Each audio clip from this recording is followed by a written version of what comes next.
मना करिनी पूरु गगन जई हाल पीरा सगनी के याद बता ले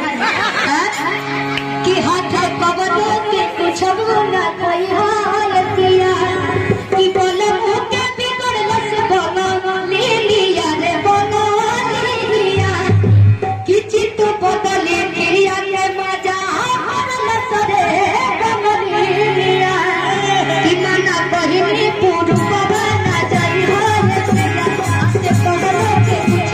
ना कोई हाल किया बोले मुके बिगड़ लस बोलो ले लिया रे बोलो ले लिया चित बदले क्रिया के मजा हर लस रे कमली लिया चित बदले क्रिया के मजा हर लस रे कमली लिया याद ले ओ सही मोर सही याद ले ना जो एकरा खुदे हम काज करते के अब अपने के बढ़िया साजे नहीं थे हो अरे बाप